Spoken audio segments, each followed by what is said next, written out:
Human connection. We all need it. I'm not saying that just because that's something easy to say, it's true. Humans are social animals, even those of us who think we don't need anyone to survive. I was like that too. I thought I didn't need anyone so bad that I literally pushed everyone away at some point.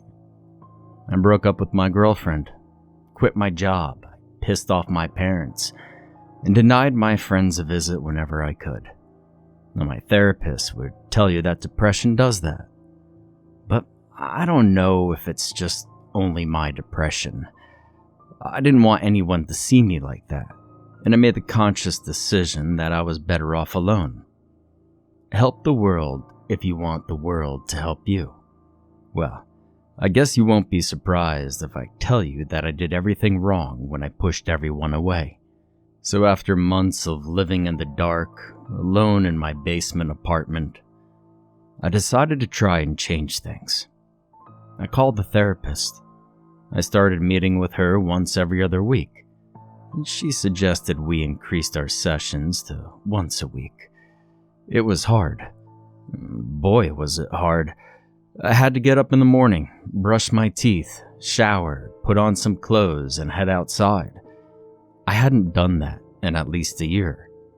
That's how deep I was.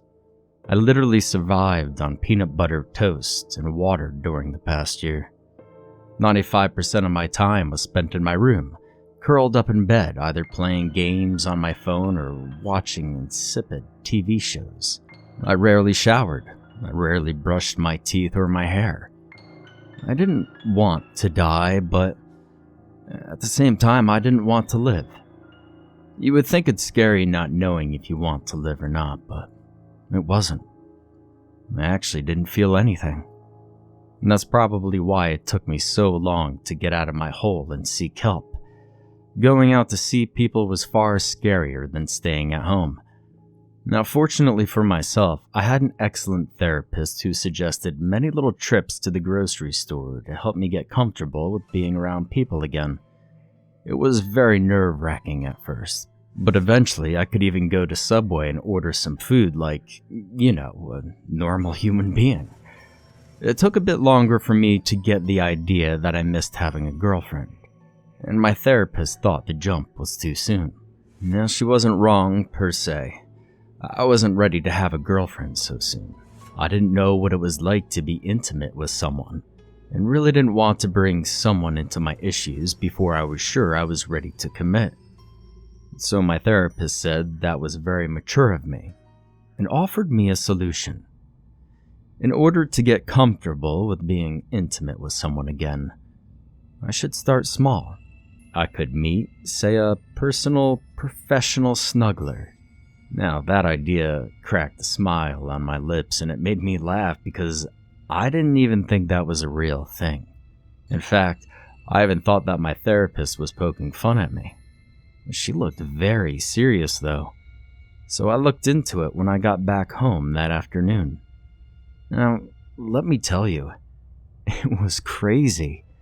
The number of people, independent or through an agency, selling their professional snuggling services. Well, it surprised me. I wasn't expecting to see so many profiles about snuggling and hugging, and yet, here it was.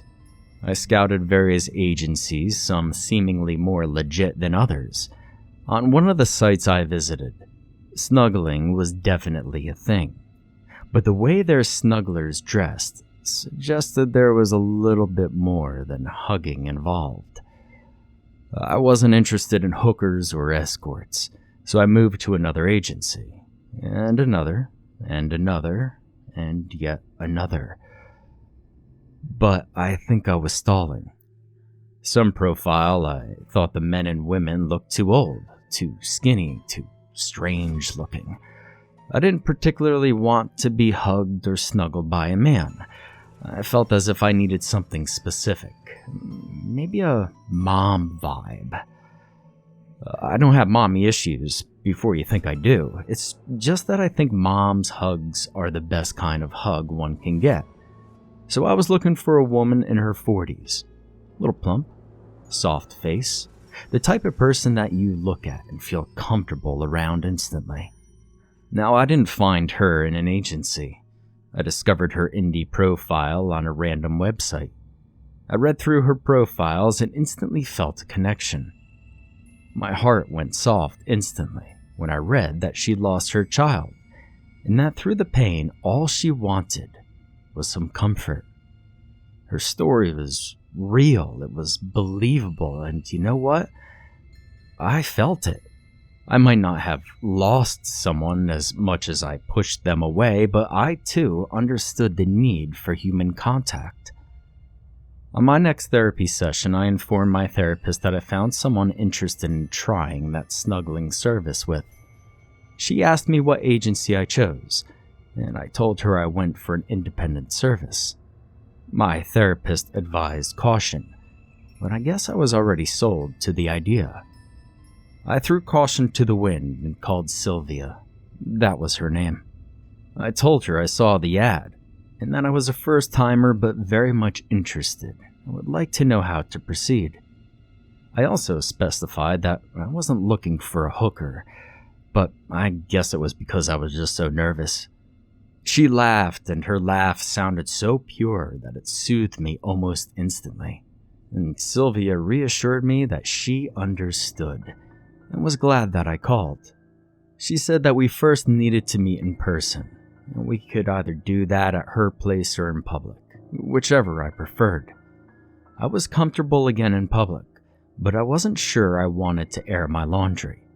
I felt like people would know her, what she was, and I didn't want people to know. Not because I was ashamed, but, well, I was embarrassed. I said I was okay to go to her place, so we set up a date and a time at my convenience. Now, I thought I would have to wait a couple of weeks, but she had an opening the same week, so I took it.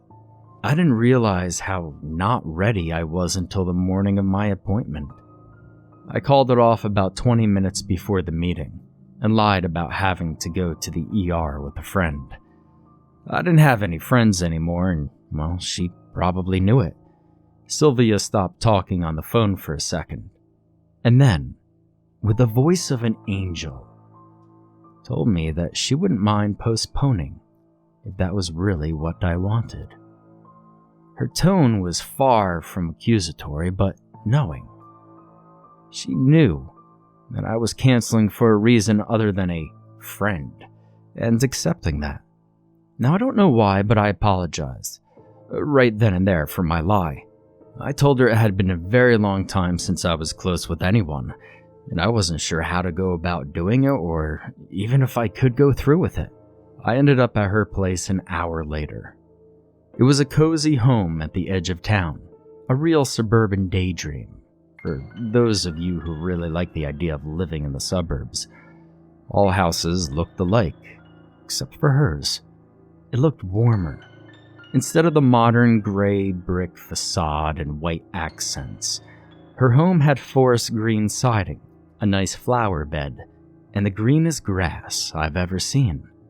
If I had a house, I would have asked her what kind of fertilizer she was using. When I entered her home, it smelled like homemade spaghetti sauce. I mean, cookies are great and all, but nothing beats the scent of a simmering spaghetti sauce. Sylvia was also dressed in loose, comfortable clothing. Everything about her inspired comfort, and while I was nervous, I calmed down instantly again. There was just something about her that really put me at ease, just like an insect attracted to a Venus flytrap's scent. She invited me to her living room and I sat down, crossed my arms and legs. Sylvia sat by my side and we talked for a bit. She explained how the session would go, very calmly, each word further making me feel at ease. I could even feel my brain becoming woozy and tingly, and I was thinking maybe, after all, this wasn't a bad idea. That professional snuggling thing. I looked at the way her blonde hair fell loosely off her neglected ponytail. How her plump, rosy cheeks seemed soft, like everything else about her. Her green eyes were sprinkled with gold dust, and they reminded me of my mom's. Just another detail that I liked about her. She had broad shoulders and an ample chest, and the kind of body that's perfect for hugging. After a while, she asked me to move in when I was ready, and she would just welcome me in her arms. We could start slow, like holding hands. But I didn't feel like holding hands. All I wanted was to lay my head on her shoulder, hug her, and breathe in her scent. It sounds wrong, but there was nothing sexual about it. It was more about nostalgia and comfort than anything else. I told her I was ready, and I opened my arms awkwardly. There was a slight second where I almost thought I forgot how to hug, but the moment her arms wrapped around me, this thought vanished instantly. She brought a hand behind my head and led mine to her neck. I just leaned into her as if she wasn't a stranger, as if I hadn't been touch-starved for the past 12 months or so. And I'll be truthful, it felt amazing. It felt like everything I ever wanted. From the way her hair caressed my forehead to the subtle scent of her lavender perfume, everything was perfect. All my anxieties about this meeting melted as I breathed in and out her aura and her scent. I remember closing my eyes at some point, just to feel her even more. And we held each other in complete silence for, well, I don't know how long. I don't care about the time anymore. Being in her arms, the arms of a professional snuggler, was exactly the cure that I needed. If not to be comfortable with being close to someone again, for the sake of human contact. I could feel her warmth against my chest and my heartbeat slow and constant, resonating against my ribs. I felt like a toddler about to be put to sleep by a nurturing mother. Frankly, I didn't want that hug to end. I was paying her for half an hour, but I regretted not choosing the hour-long option. The comfort I felt was unreal. It was almost otherworldly. I didn't know someone could feel so good by just embracing like that.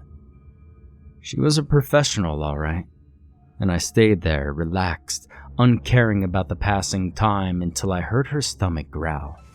I didn't try to pull away right then. I simply joked about how I was probably taking time from her lunch break. She didn't reply, but I felt one of her hands slide down my back and push me up towards her to hold me closer. I just thought this was the final squeeze or something like that, you know? But she didn't let go. I was still comfortable, but my fuzzy brain started to come back to its senses. I told her I was glad she was my first snuggler, and that she was great. Thanked her for her service, and then I tried to pull away again. She squeezed harder. Her stomach growled again. I unlocked my arms from around her body and tried to wriggle out of her grasp gently. I stopped being gentle when I felt 4 more hands on my back. I was still firmly pressed against her chest, and one of her hands was even forcing my head to stay in her neck. I asked her what was going on, told her to let go, but my still slightly woozy brain didn't register what was happening until I felt something warm and slick slide along the length of my neck. She licked me. From the corner of my eyes, I saw it. A disgustingly wet, forked black tongue sliding back into her mouth. Her eyes were now pitch black, and I stopped trying to be nice. I fought back like the fly who realized it's been caught in a web. I fought back and bit her right into her neck. The sound that escaped her throat was nothing short of terrifying, and I froze for a second. I threw my fists at her side, trying to knee her as well, and I bit her again, this time on the shoulder, hoping her grip would relent. It worked, and I managed to free myself from one of the 6 arms holding me in place. I wanted to live, So I fought teeth, nails, knees, and fists, with everything I had until we tumbled to the ground. I stood up first and kicked her in the stomach, and when she screamed, I saw giant, slick mandibles in her mouth.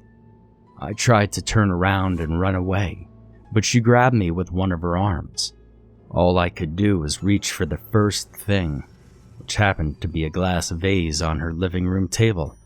I slammed it against her head and cut 3 of my fingers in the process.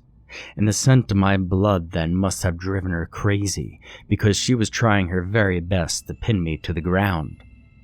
I used everything I could to make sure she couldn't pin me down, and I eventually managed to send 2 consecutive kicks, one to the wrist holding my ankle, and the other one to her face. Let me tell you something. You've never seen a man run so fast in his life. I dashed out of the house, afraid she would follow me. I got into my car and drove away quickly. I only stopped once I was in a Walmart parking lot. Then I called the cops. They picked me up and then they sent another car to her place. She was nowhere to be found. I then went to the ER to get stitches for my fingers, and the cops swung by to ask me a few questions. I answered all their questions, gave them the website link, said it was my therapist's idea. Now, nobody believed me about the 6 arms, so I had to take a drug test. I was clean, outside of, my laundry list of antidepressants. They put an arrest warrant out for Sylvia, and they said they'd contact me again once they found her. I'm still waiting for them to call me back. It's been 6 months, and I really need to snuggle with someone.